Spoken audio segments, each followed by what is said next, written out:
तुम कौन हो, तुम क्यों हो और तुम कहां से हो। एक समय ऐसा था जब कुछ भी नहीं था, ना अंधेरा, ना रोशनी, ना वक्त, ना स्पेस, सिर्फ अल्लाह था। फिर अल्लाह ने कहा, कुन फयकून, हो जा। और एक पॉइंट से ऐसा जबरदस्त धमाका हुआ कि पूरी कायनात वजूद में आ गई। आज साइंस इसे बिग बैंग कहती है, लेकिन फिलॉसफी, साइकोलॉजी और कुरान इसे सिर्फ एक एक्सप्लोजन नहीं मानते, बल्कि एक सवाल मानते हैं, हम यहां आए ही क्यों।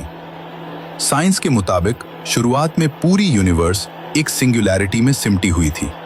इन्फिनिट डेंसिटी, इन्फिनिट हीट, एक ऐसा पॉइंट जहां फिजिक्स भी कंफ्यूज हो जाती है।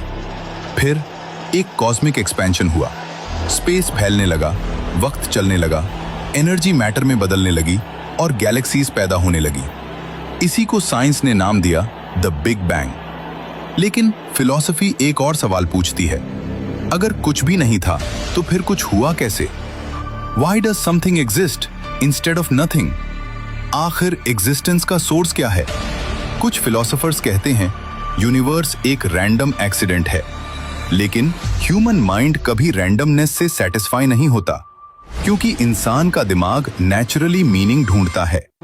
और यही साइकोलॉजी का सबसे गहरा पॉइंट है। ह्यूमन ब्रेन सिर्फ सरवाइव नहीं करना चाहता, वो पर्पस चाहता है।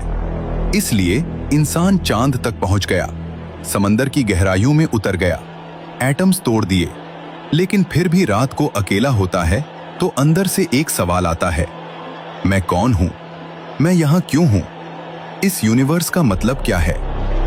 साइकोलॉजी कहती है जब इंसान को पर्पस नहीं मिलता तो उसके अंदर एम्प्टीनेस पैदा होती है, एंजाइटी, डिप्रेशन, आइडेंटिटी क्राइसिस, क्योंकि रूह मीनिंग के बिना सरवाइव नहीं करती।